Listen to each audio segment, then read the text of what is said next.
Hallelujah. Amen. Amen. Amen. Thank you, brother. God bless you. Asante sana kaka, Mungu awabariki. I greet you all in the name of Jesus. Na wasalimu nyote katika jina la Yesu Kristo. Before we go further, shall we close our eyes in prayer? Tutasimama tushushe vichwa zetu ili tutaki kuomba. Lord Heavenly Father Almighty, Baba, katika jina la Yesu we are before you. tuko mbele zako. We humble ourselves. Tunajishusha. We believe in your word. Tunaamini neno lako. God, Mungu, your word is life. neno lako ni uzima. Let this life be in our life. Na uache hii mwanga iwe ndani ya maisha yetu. Let your word transform us. Acha neno lako itubadilishe. In the name of Jesus we pray. Katika jina la Yesu Kristo tunaomba. Amen. Amen. Hallelujah. Amen. I want to thank God for this moment, Mimi napenda kumshukuru Mungu kwa hii nyakati. to allow me to stand before you. Ila limenipatia na fursa ya kusimama mbele zenu. I want to thank the cabinet Mimi napenda kushukuru pia kamati ya mapasta for the trust they have put in me. kwa ile uaminifu ambao wametia ndani yangu. I ask God to bless them. Ninamuomba Mungu awabariki. Amen. Amen. I believe we have most of people here driving, right? Ninaamini kwamba kuna watu wengi hapa wanaendesha gari. Amen. Amen. So when a driver, Kama dereva he become a passenger, anabadilisha kiti na anakuwa yule ambaye anashindikiza yule what ambaye usually happen? Nini ninachotokea mara nyingine? Pastor, when your child is driving you, Pastor, kama mtoto wako yuko na kuendesha, what happen? nini njoo inatokea? Do you trust your child? Je, unamwamini mtoto wako? When your child Kama has mtoto to wako brake anasimamisha gari, to your side, you are braking too. wewe ngambo yako pia unatia ile brake. Amen. Why? Because you don't trust. Kwa sababu haumwamini. But you have allowed him to drive you. Lakini ulimwacha You akutembeze. have given him that authority to take you to a point where he's Ulimpatia ile supposed to reach. nafasi akupeleke pale fasi ambao unapenda kwenda. Why don't you trust him? Kwa nini haumwamini? You want him to drive Unapenda akubebe, the way he is, akutembeze vile ambavyo iko the way he knows, na vile ambavyo anajua yeye.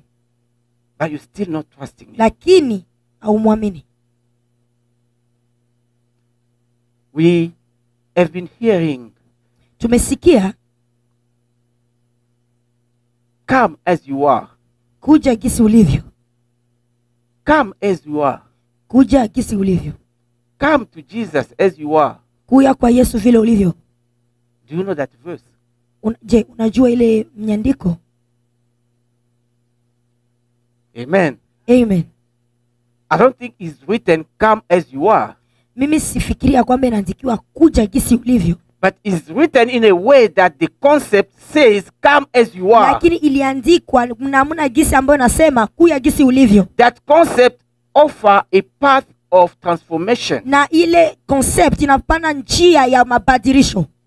So many of the verses in the Bible Maverse ya mingi katika Biblia encourage Christians to come with their sin. inapatia moyo wale natia nguvu wa Kristo kukuya na kwenye kanisa na dhambi yao. If you're a drunkard, come. Kama As a wewe ni drunkard, come mlevi, to God. uje kama vile mlevi kwa Come to Mungu. Jesus. Kuja kwa Yesu. If you're a thief, come to Kama uko Jesus. mwizi, kuya kwa Yesu. So come, Kuja. because it says in the book of Matthew, Kwa sababu inaandikwa katika kitabu cha Mathayo, come with your burden. kuja na mzigo wako I will give you rest. na nitakupatia mapumziko. When you go in the book of Isaiah, Na tukiingia katika kitabu cha Isaya, it says, though your sins inasema hata kama dhambi zako is like a scarlet, ziko nyekundu, I will make them white as snow. nitazisafisha kama vile theluji. You come with your sin. Ukuje na dhambi zako. Whatsoever color you have Haijalishi rangi gani unayo, is going to make it white as snow. Mungu atenda kuibadilisha kuwa kama theluji. All the verses talk about Na transformation. hizi verse zote ziko naongelea kuhusu All the mabadiliko. verses talk about change. Hizi maverse zote ziko naongelea kuhusu kubadilika. And who transform? na nani ndio anabadilisha? And what happened? Na nini inatokeaka? Is it from your flesh that transformation comes? Je, inatokea kwenye mwili wako ndio Mungu anabadilisha? Is it your effort? Wala ni kwa nguvu yako? God transforms. Mungu anabadilisha.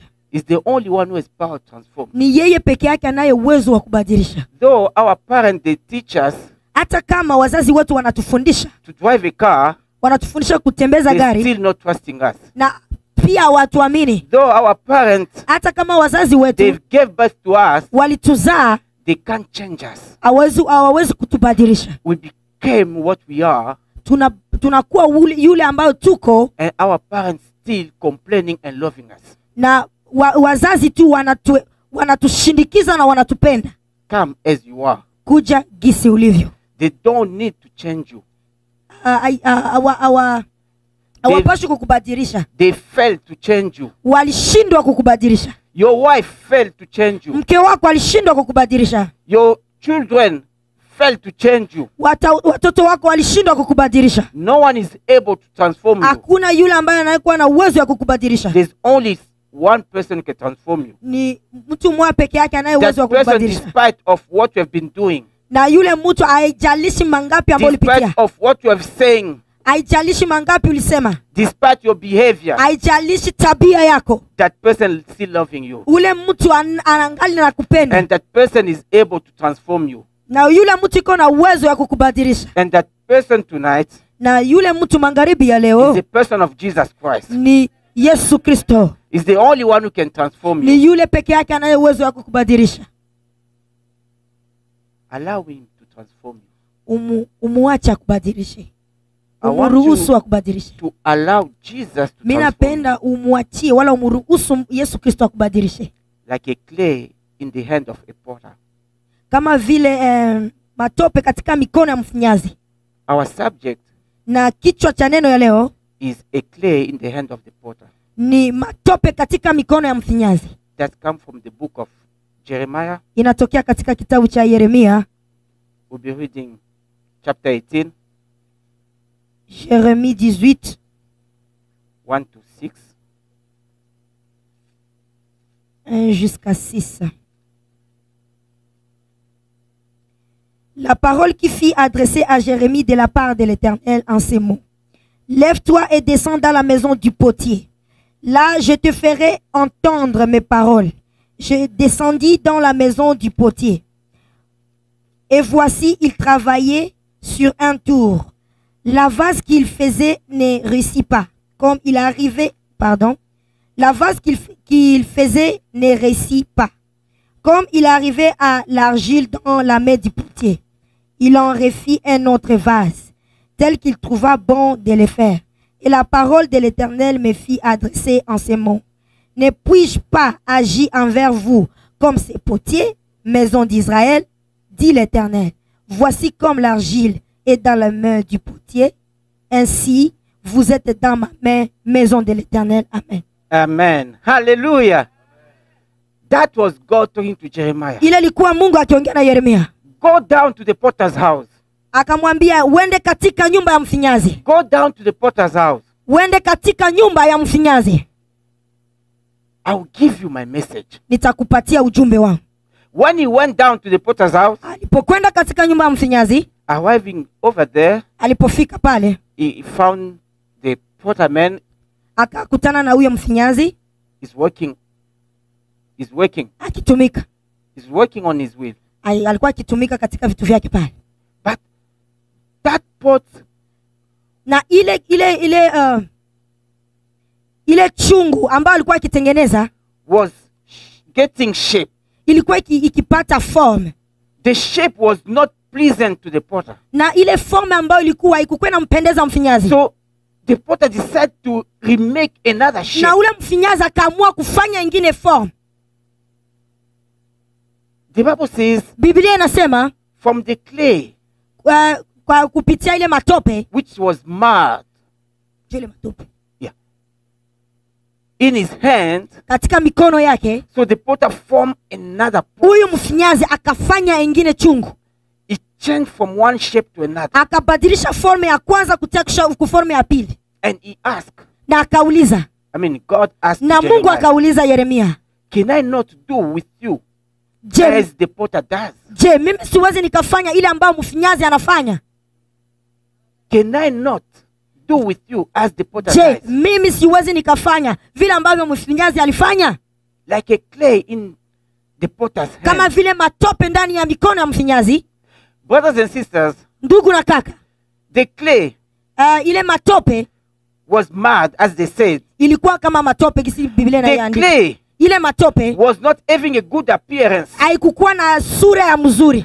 The clay Hii matope was, I don't know, for people who grew up in Africa, kwa wale watu ambao wamekomalia pale Afrika, when we are talking about the clay, tunapoongelea kuhusu hii matope, we always go to those little hills.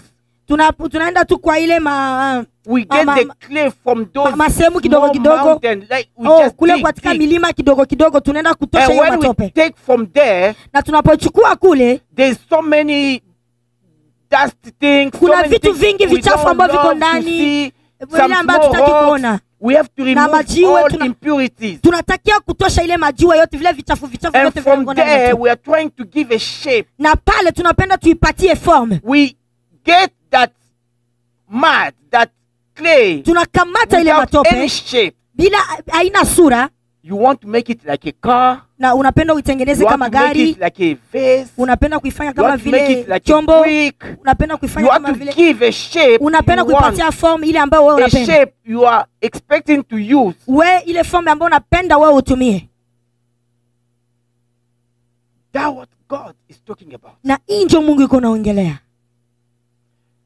The potter changed that clay, Na huyu mfinyazi akabadilisha ile vazi. and God wants to do it with us. Na Mungu pia anapenda yafanye na sisi. From something without any form, Kutokea kwa kile kitu ambacho hakina form, from something which is malleable. na kile kitu ambacho hakina sura. So, when we take something malleable, Tukiongelea hiki kitu ambacho hakina sura, it's something when you press it, ni kitu ambacho ukikifinyaga still together.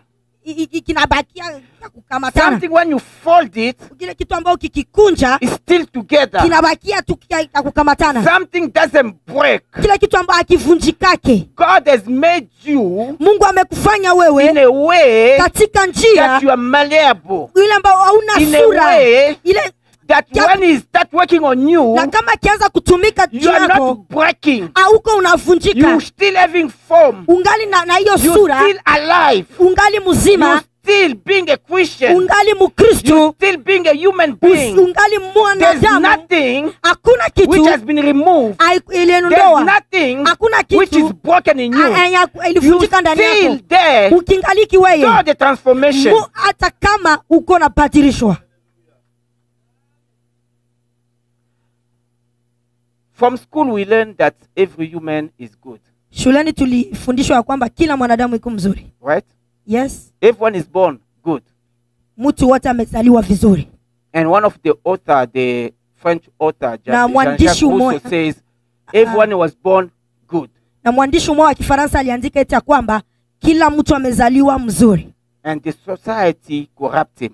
Na hii dunia ikambadilisha. So which means, Inamaanisha as a human, kama vile mwanadamu, we are all good. sisi sote ni wazuri. We are born good. Tumezaliwa tukiwa wazuri, From wema. our birth, we are good. Kupitia kutokea kuzaliwa kwetu So tulikuwa the wema sisi sote. society Na hii dunia is impacted negatively on na us. iko nenda kukuletea kukubadilisha kwa tabia mbaya. The society Na hii societe have changed us in a situation where we go in a bad way. iko na kubadilisha katika sehemu ambayo uko unaenda vibaya. The society Hii dunia influence on us. iko na tuletea influence. So the government, Na serikali the institution, na ma-institution all things surrounding us, yote ambayo inatuzunguruka they've corrupted us. walitutoa rushwa. Amen. We are all born good. Tumezaliwa sote tukiwa wema. During the process where we are growing up, Na katika ile processes ambayo tuko na komala, we are changing. tuko tunabadilika, We start envy. tunaanza We kutamani, want to run after our heart desires. tunaanza kukimbilia matendo ya mwili. So from this example, Na kupitia hii mfano we see how the person is changing. tuko naona gisi mtu iko nena nabadilika, So which means that person is still malleable. na inamaanisha ya kwamba huyu mtu That malleability hayatengenezwa. comes from the society. Na ile kugeuka kwake natokea katika So that dunia. person Huyu mtu changed to a bad person. anabadilishwa kukuwa mtu That mbaya. person Huyu mtu changed in a position of hatred. anabadilishwa na kuwa kama wachuki. But let me tell you that the Acha person nikwambie, huyu is still mtu a good person angali mtu mzuri. until he allow Jesus to use him. Huyu The mtu person huyu mtu still a good person since he was born. huyu mtu alikuwa mtu mzuri tokea pale alizaliwa. So the clay in the hand of the potter, Ase hii matope katika mikono ya mfinyazi it submits itself to the potter. ilijishusha kwa huyu mfinyazi, It accepts ilitika that the potter kama vile huyu mfinyazi can make shape. anaweza katengeneza sura, The potter huyu mfinyazi can change it. anaweza kaibadilisha. The book of Isaiah says, Kitabu cha Isaya inasema, Lord, you are the Father. Mungu wewe uko baba We are the clay. na sisi ni matope, You are the potter. na wewe ni mfinyazi. We are all Sisi sote work of your hand. tuko kazi ya mikono yako. God is the potter.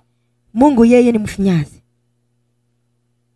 Wherever you are today, Haijalishi kwenye uko leo, whatever you are today, haijalishi sehemu ambapo ulipo leo, you are the work from God's end. weye uko kazi ya mikono ya Mungu.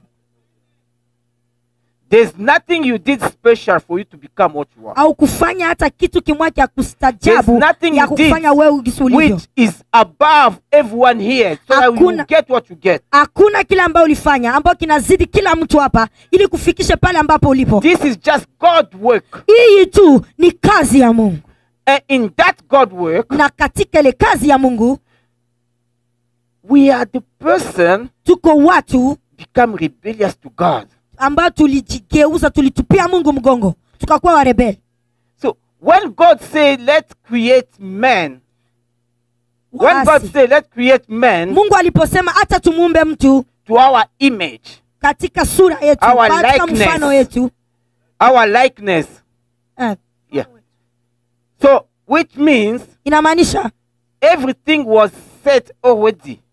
kila kitu kilikuwa kishafaniziwa Everything kabla. was prepared. Kila kitu kilikuwa kishatayarishiwa. Everything was ready. Kila kitu kilikuwa kishakuwa tayari. So there is always things which God made Panakuwa before kila you come siku to born. kila kitu ambayo Mungu alikuwa ashatayarisha mbele wewe ukue uzaliwe. We are the men who don't want to submit to the potter. Sisi tuko watu ambao wapendi tukijishusha mbele ya huyu mfinyazi. God created us. Mungu ametumba. God created each and every one. Mungu ameumba kila umoja wetu.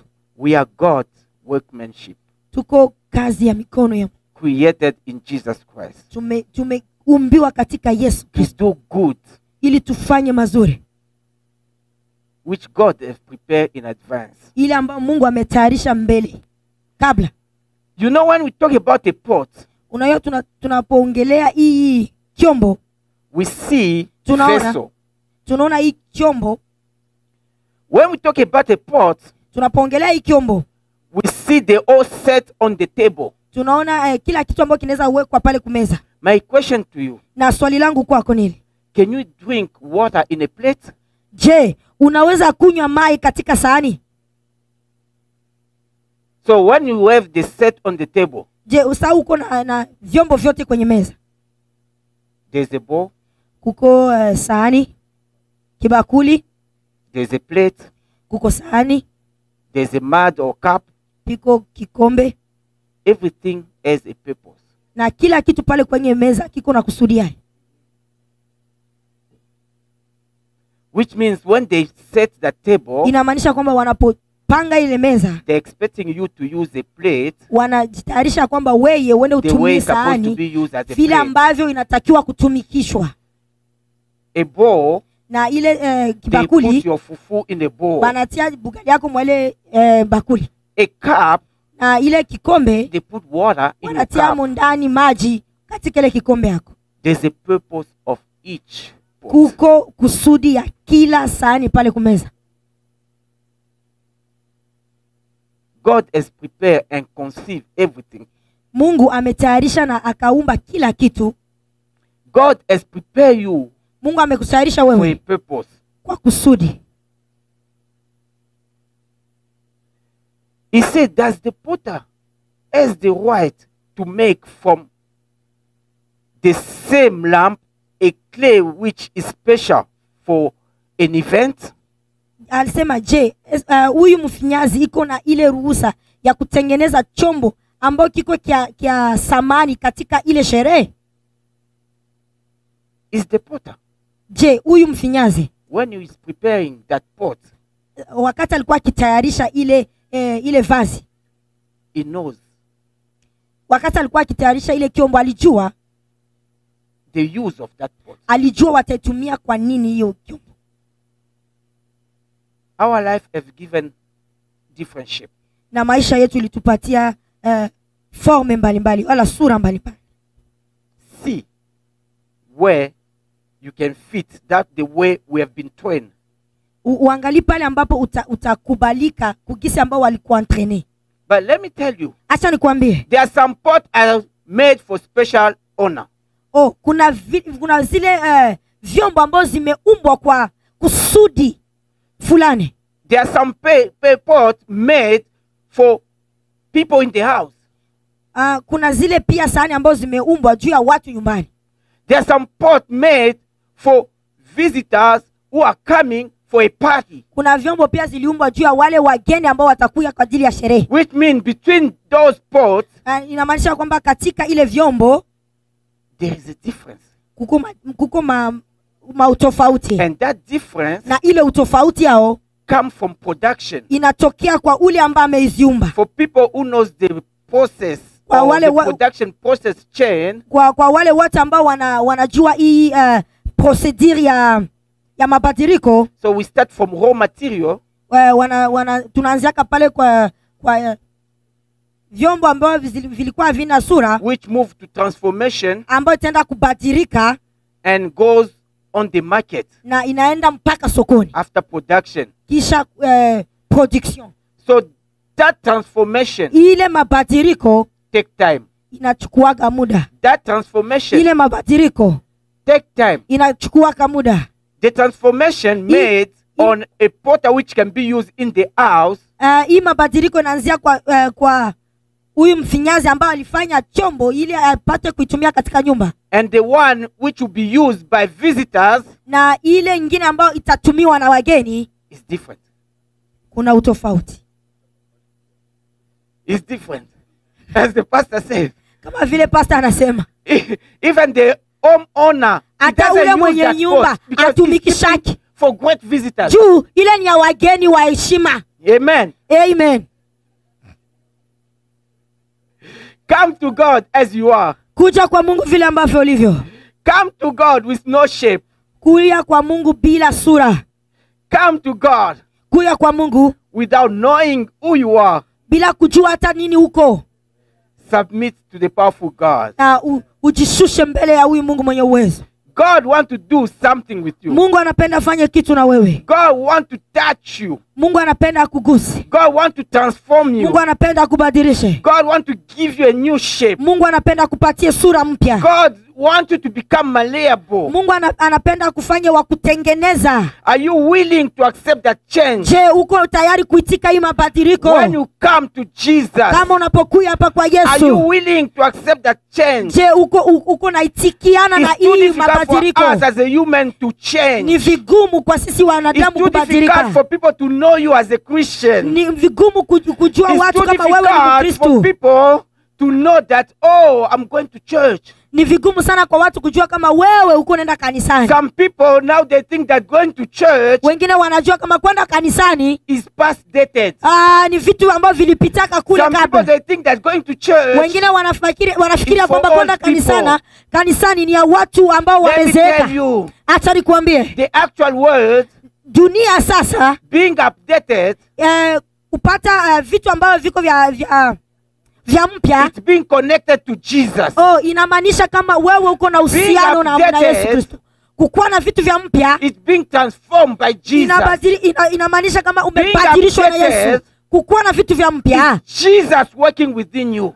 ni ile ambapo Yesu Kristo Being akitumika ndani updated yako. Kukuwa na vitu vya mpya Is to submit before ni God. kujishusha mbele ya Mungu. Are you willing to humble yourself? Je, uko tayari kujishusha? Are you willing to accept God to work within you? Uko tayari kumwachia Mungu atumike ndani yako? God wants to give you another shape. Mungu anapenda kupatia sura mpya. You had the previous shape, Ulikuwa na sura nyingine zamani, and that shape doesn't please God na anymore.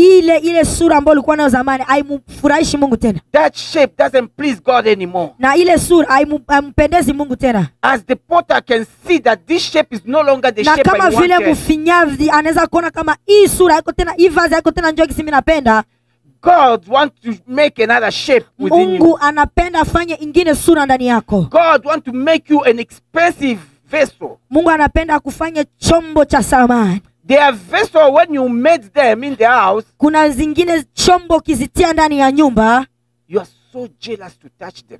uko tena wivu ya kuzigusa. You have those vessels Uko na zile vyombo, just by looking at it. ukiangalia tu You don't want anyone to play around those vessels. aupendi hata mtu mmoja achezee pale.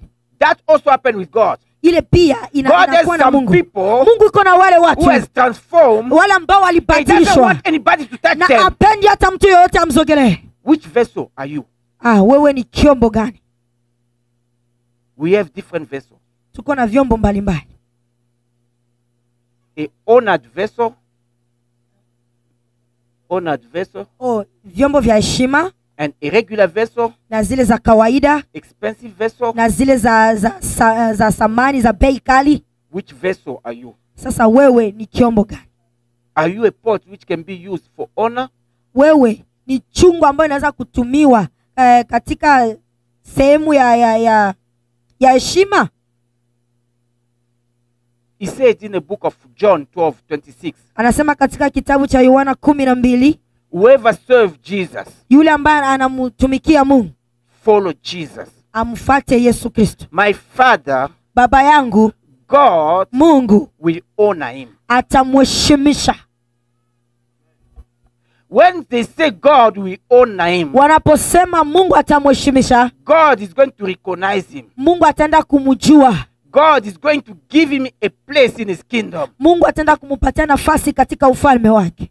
I want you to become a vase of honor. Mimi napenda ukue ile I chombo want cha God to samani. honor you. Mimi napenda Mungu I want akuheshimishe. God to give you a level where everyone can testify. Mimi napenda Mungu akutie sehemu ambapo kila mtu atashuhudia, Even to the eyes of the visitors. hata katika macho ya Even wageni, to the eyes of people in your family. hata katika macho ya watu katika I familia want yako. people to see Napenda watu waone the work God has been doing on you. kazi ambayo Mungu amefanya ndani yako. Don't be stubborn. Usikue wenye kichwa Don't be gumu sana. resistant. Usikue kichwa gumu sana. Because the more you become resistant, Kwa sababu vile ambavyo unakuwa kichwa mgumu you na moyo are mgumu causing sana, to the position they are trying to fold you. na uko nakataliana na ile sehemu ambapo Mungu anapenda akutie.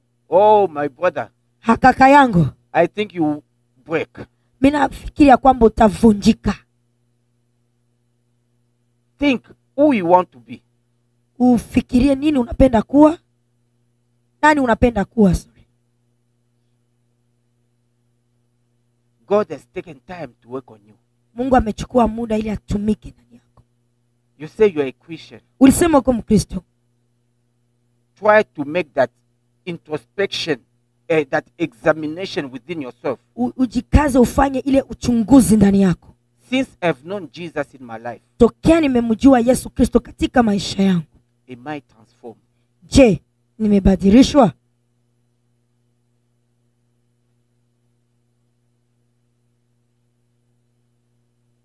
Brother Safari says something here Kaka tu Safari ameongelea kitu kimoja hapa kabla. concerning his house when people they start gossiping. Aliongelea nyumba yake saa watu walianza kufanya kuteta au sutwa. Those people, Wale watu, if you are not a transformed one, kama wewe hauyabadilishwa, you end up by using your hand and fight. wewe utaanza kutumia mikono yako na kupigana. You end up and exchange word. Utaishia kwa kwanza kubadilishana maneno nao. You have to be transformed. Unatakiwa You ubadilishwe. have to be transformed. Inatakiwa When you ubadilishwe. hear something, Unaposikia kitu they are gossiping about wako you. wanafanya usutwa juu yako, Though it might be right, inaweza it might be kuwa the truth. inaweza pasha kuwa ya When you kweli wala ya hear- bongo. Ukisikia Just absorb and thank unaifunga, God. unasema asante Mungu, Go on your knee. unaenda katika Talk miguu to yako, God. unaanza kuongea na His Mungu, God is going to fight that battle. na Mungu ataenda That kupigana ile battle vita, cannot be physical. na ile That vita battle haiko ya cannot kimwili, be with word. ile vita haiko ya As a maneno. transformed person, Kama vile mtu ambaye amebadilishwa, you absorb. utaenda kuimeza, And when you absorb, na unapoimeza ndani, you surrender everyone to God's hand. unaacha watu wote ndani ya mikono ya Mungu, And God will justify you. na Mungu atakutetea. We need to accept the transformation. in our life. Tunatakiwa kuitikiana na hii mabadiliko. We always receive the word of God, Kila siku tuko napokea neno la Mungu, but we have that hard heart to transform. na tuko na ile ourselves. mioyo migumu ya kubadilika. We'll be judged one day. Siku moja tutaulizwa, Because no one can tutahukumiwa. say, I Hakuna never yule heard atasema, about it. mimi sikuisikiaka. We have heard, all of us we have heard, Sisi wote tulisikia, but we just hardened our heart. ni kwa tumetia tu mioyo yetu migumu.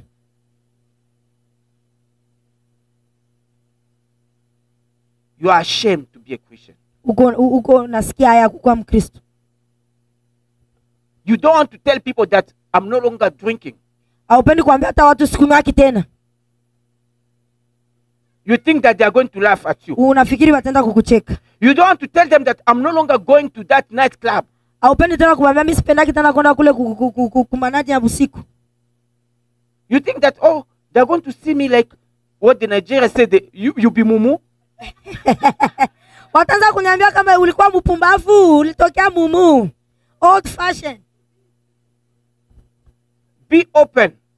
Uwe mwazi. Accept the change in you. Itika ile mabadiliko ndani yako. Change is about decision. Kubadilika To inatokeana na decide uamuzi. to submit to the most high God. Unaamua To kujishusha decide to mbele ya submit to Mungu. the word of God. Unatika To decide to kujishusha submit mbele ya neno la Mungu. to this God who have created you and me. Unaitika kujishusha mbele ya huyu ambaye alikumba wewe na mimi. Brothers and sisters, Ndugu na kaka, hear my conclusion.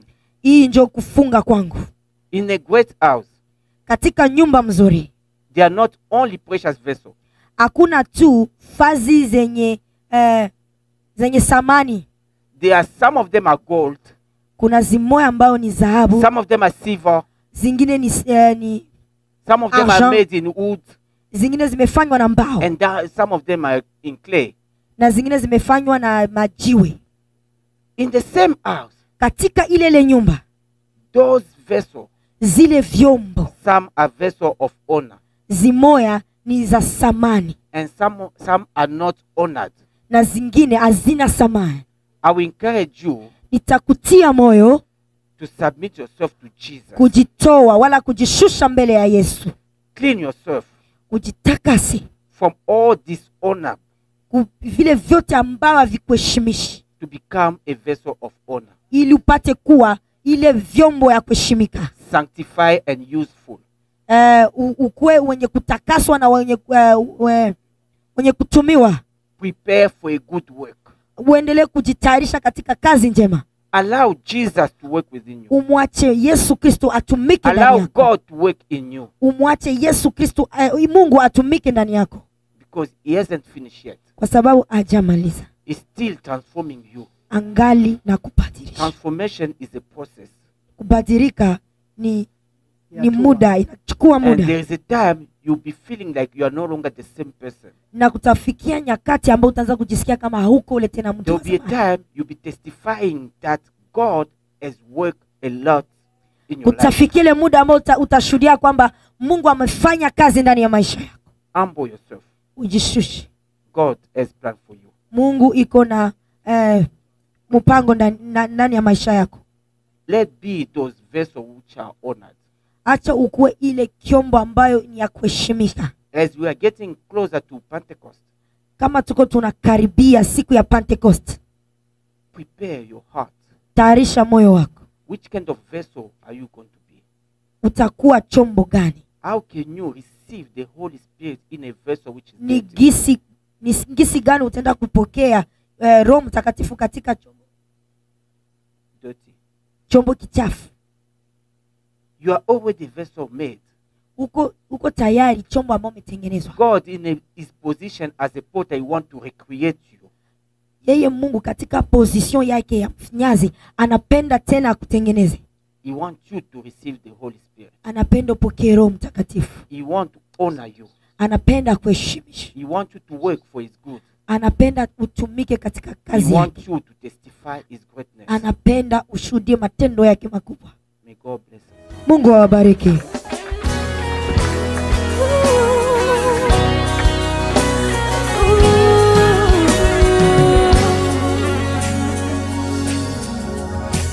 Kulichunda chama shilienu chilefuma kuchipona